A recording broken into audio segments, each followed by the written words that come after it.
Welcome back to my channel. I am Ritika. तो आज हम सोशल के सिविक्स का फर्स्ट चैप्टर पढ़ने जा रहे हैं, जो कि आपका पावर शेयरिंग पे बेस्ड है। पावर शेयरिंग का मतलब मैं बता दूं कि पावर शेयरिंग का मतलब क्या होता है। पावर शेयरिंग का मतलब होता है किसी दो कंट्रीज़ के बीच में पावर की शेयरिंग, मतलब पावर की शेयरिंग किसी दो कंट्रीज़ के बीच में। ठीक है, तो अब मैं पता चलेगा कि हमारी पावर शेयरिंग किन दो कंट्रीज़ के बीच में हुई थी। तो पावर शेयरिंग आपकी जो हुई थी वो बेल्जियम और श्रीलंका के बीच में हुई थी। ठीक है, उसके बाद फिर बेल्जियम आपकी कंट्री है और इसकी कैपिटल ब्रुसेल है। इसकी 1 करोड़ पॉपुलेशन है। मैं पहले बेल्जियम की बात कर रही हूँ। ठीक है, बेल्जियम की बात कर रही हूँ मैं पहले। अब इसकी लैंग्वेज के बारे में आते हैं। तो लैंग्वेज इसकी फ्रेंच है और इसकी डच है, जो कि फ्रेंच मेजॉरिटी में है और डच माइनॉरिटी में है। क्यों है ऐसा? क्योंकि इसकी जो फ्रेंच की लैंग्वेज परसेंटेज है वो 80% है और जो डच की लैंग्वेज परसेंटेज है वो 20% है। तो ऑब्वियसली जो कम होगा वो माइनॉरिटी में होगा और जो ज़्यादा होगा वो मेजॉरिटी में होगा। एक इंटरेस्टिंग फैक्ट बता दूं कि ये जो लैंग्वेज है ये आपका कैपिटल की बात हो रही है। लेकिन अगर हम स्टेट में देखें, आउटस्कर्ट्स में देखें, आउटस्कर्ट्स का मतलब होता है स्टेट। ठीक है, तो अगर हम स्टेट में हमें ये देखा जाए तो आपकी 3 कंट्रीज आती है, फ्रेंच, डच और अदर। ठीक है, तो ये 3 कंट्रीज आती हैं। ठीक है, फ्रेंच आपका 40 हो गया है, डच आपका 59 हो गया और अदर आपका 1%, मतलब अदर में आपका जर्मन आ गया है। ठीक है, एक चीज़ बता दूं कि लैंग्वेज आपका जो कैपिटल में था ये 80% था, ये 20% था, बट स्टेट में आके कम हो गया और डच ज़्यादा हो गया। तो मतलब फ्रेंच जो है वो मिनॉरिटी में आ जाएगा और डच जो है वो मेजॉरिटी में आ जाएगा। ठीक है, अब बात करें इनकी, ऐसा क्यों। एक चीज़ बताऊं कि फ्रेंच जो है 40% में होने के बावजूद भी स्टेट में रिच है, पावरफुल है और एजुकेटेड है, सोफिस्टिकेटेड है। और यही चीज़ डच ज़्यादा होने के बावजूद एजुकेटेड, उनकी जो है एजुकेशन जो है बड़ी लिमिटेड है। उनका जो फाइनेंशियल साउंड है, मतलब फाइनेंशियल बैकग्राउंड इतना अच्छा नहीं है पर इतना अच्छा नहीं, मतलब मिडिल क्लास। ठीक है, और उसकी बात की जाए कि उनका रहन सहन, उनकी पावरफुलनेस बिल्कुल इतनी खास नहीं है। और अदर में आपका 1% जर्मन है नहीं है वो एक बराबर बात है। ठीक है, अब बात करते हैं ब्रुसेल की, मतलब ऑटोमेटिकली बेल्जियम की। ठीक है, बेल्जियम की बात कर ही रहे हैं तो बता दूं कि बेल्जियम ने एक रिकॉग्निशन निकाली थी, जो कि इसमें बताया था डिफरेंट कल्चर होना चाहिए, डिफरेंट लैंग्वेज, डिफरेंट रिलीजन होना चाहिए। ऐसा उन्होंने क्यों किया था? क्योंकि 1950 और 1960 में ये जो 2 ईयर्स हैं, इन दोनों के बीच में एक टेंशन आ गया था। ये दोनों कंट्रीज़ के बीच में एक टेंशन आ गई थी। किसके बीच में? दो कम्युनिटीज़ के बीच में। वो क्या थी? फ्रेंच थी और डच थी। इन दोनों कम्युनिटीज़ के बीच में टेंशन आ गई थी 1950 से 1960 में कि भैया अगर एक ही कम्युनिटी में, फॉर एग्जाम्पल मैं आपको एक चीज़ बताती हूँ, इस ईयर में 1950 और 1960 में फ्रेंच और डच के बीच में एक टेंशन आ गया था। ठीक है, यहाँ पे एक टेंशन आ गया था कि भैया यहाँ पे अगर एक ही कम्युनिटी के बीच में, एक ही कम्युनिटी की छत में फ्रेंच भी रहेगा, मतलब एक ही घर के नीचे फ्रेंच भी रहेगा और एक ही घर के नीचे डच रहेगा, तो हम एक दूसरे की लैंग्वेज कैसे समझ पाएंगे, एक दूसरे का रिलीजन, एक दूसरे का कल्चर कैसे समझ पाएंगे। तो जो ब्रूसेल था उसने रिकॉग्नाइजेशन निकाली थी कि भैया यहाँ पे डिफरेंट लैंग्वेज होगा, डिफरेंट कल्चर होगा, डिफरेंट रिलीजन होगा, मतलब अलग अलग घर दे दिए गए थे। अलग अलग घर देने का मतलब नहीं घर दे दिया, मतलब अलग अलग कर दिया गया और एक ही दो कम्युनिटीज़ बना दी। अब उसके बाद 1970s और 1993 में बेल्जियम ने 4 बारी कॉन्स्टिट्यूशन को अमेंड किया। अमेंड मतलब मॉडिफाई किया। 4 बारी मॉडिफाई किया 1970s और 1993 में। ठीक है, तो बेल्जियम ने कॉन्स्टिट्यूशन को 4 बारी मॉडिफाई किया, मतलब ये कॉन्स्टिट्यूशन की रूल्स थे, उसमें एक कॉन्स्टिट्यूशन में एक चीज़ ऐड कर दी। ठीक है, तो ये चीज़ अच्छे करने के बाद उसमें क्या हुआ, उसमें बेल्जियम ने, मतलब बेल्जियम का था कि फ्रेंच, और उनको एक मॉडल मिला, एलिमेंट्स ऑफ बेल्जियम मॉडल, कि फ्रेंच और डच दोनों की स्पीकिंग लैंग्वेजेस उनको इक्वल रिप्रेजेंटेशन हुआ सेंट्रल गवर्नमेंट में, मतलब both French and Dutch speaking peoples got a equal representation in central government. Equal representation मिला।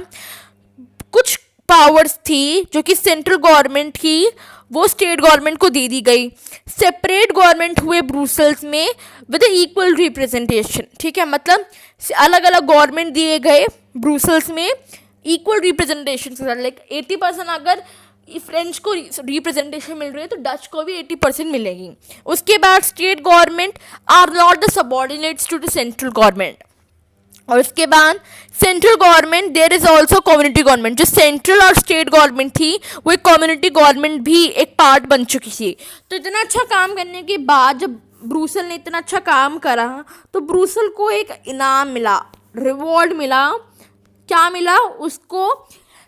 हेड क्वार्टर बना दिया यूरोपियन यूनियन का, ठीक है, हेड क्वार्टर बना दिया यूरोपियन यूनियन का। तो अब हमारी बेल्जियम की बात तो ख़त्म हो गई, ठीक है, अब हमारी बेल्जियम की बात तो ख़त्म हो गई। अब हम चल रहे हैं श्रीलंका पर। तो श्रीलंका पे चलते चलते हम यहाँ पे श्रीलंका पे रुक जाते हैं। श्रीलंका के हम बारे में जानेंगे कि श्रीलंका के कितने स्पीकर्स हैं। तो श्रीलंका के 3 स्पीकर्स हैं, सिनाला स्पीकर्स, तमिल स्पीकर्स और स्पीकर्स ऑफ बोथ लैंग्वेज। तो ये बुद्धिस्ट, हिंदू, मुस्लिम और क्रिश्चियन, मतलब सिनाला स्पीकर्स का धर्म जो था बुद्धिस्ट था, तमिल स्पीकर्स का हिंदू मुस्लिम दोनों था, और speakers of both language Christian, ठीक है।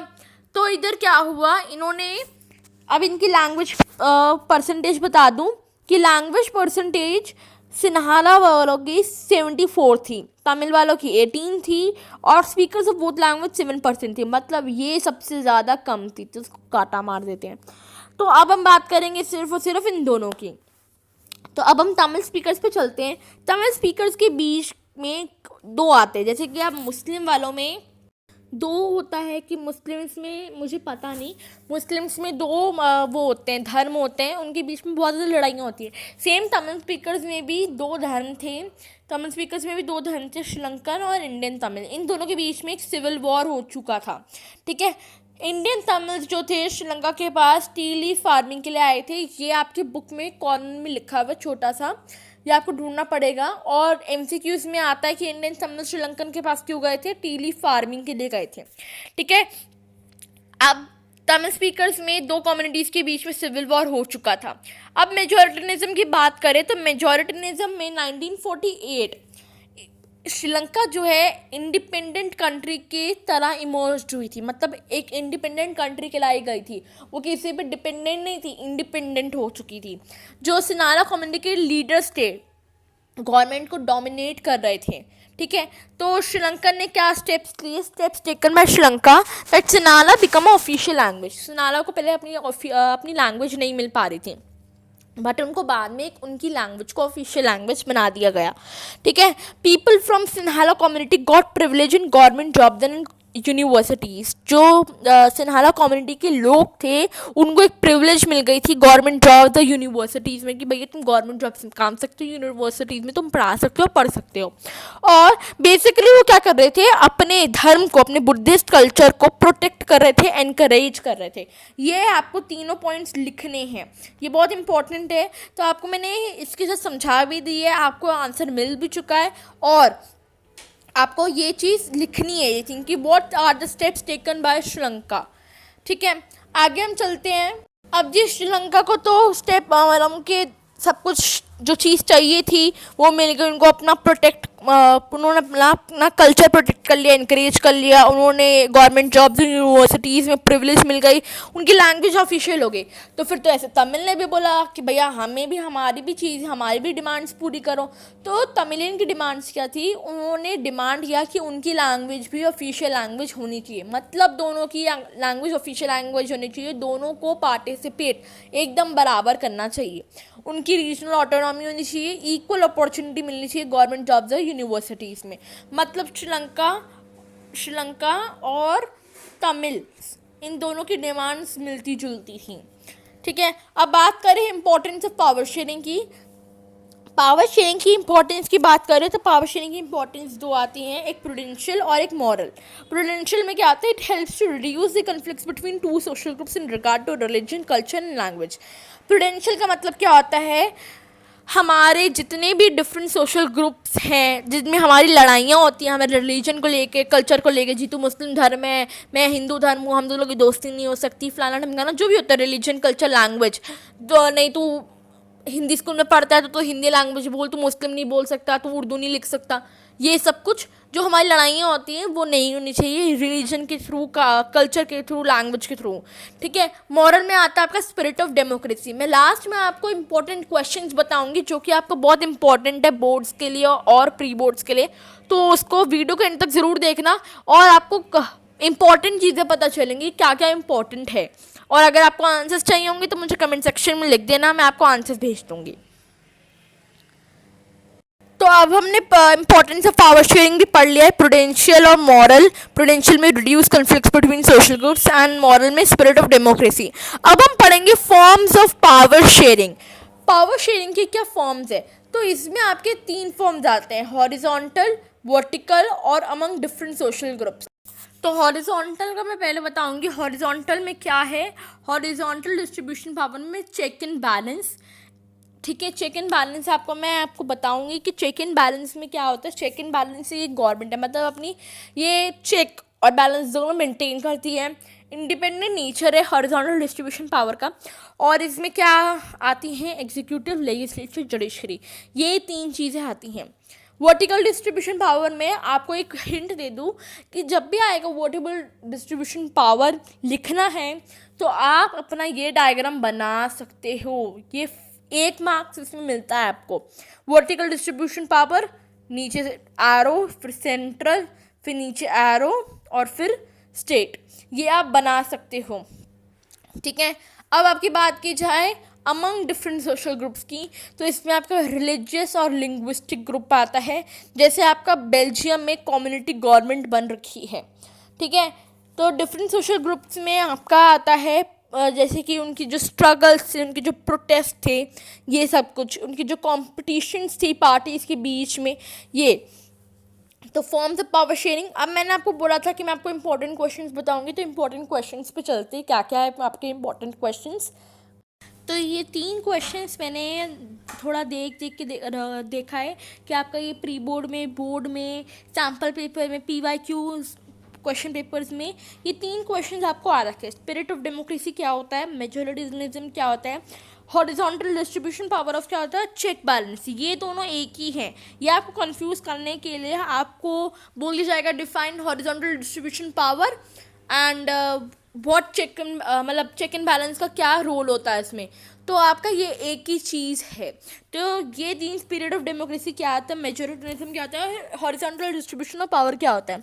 ठीक है। उसके बाद आपका एक और है प्रूडेंशियल और मॉरल, जो हमने अभी पढ़ा था। इन दोनों के बारे में आपको पूछा जाएगा, प्रूडेंशियल और मॉरल के बारे में बता दो।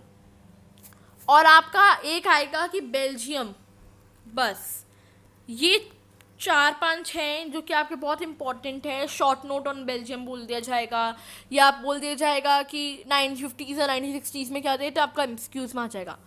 तो यही आपकी वीडियो ख़त्म होती है। कैसी लगी आपको मेरी वीडियो मुझे कमेंट सेक्शन में ज़रूर बताना, और अच्छी लगी हो तो like, share, comment and subscribe my channel. Thank you.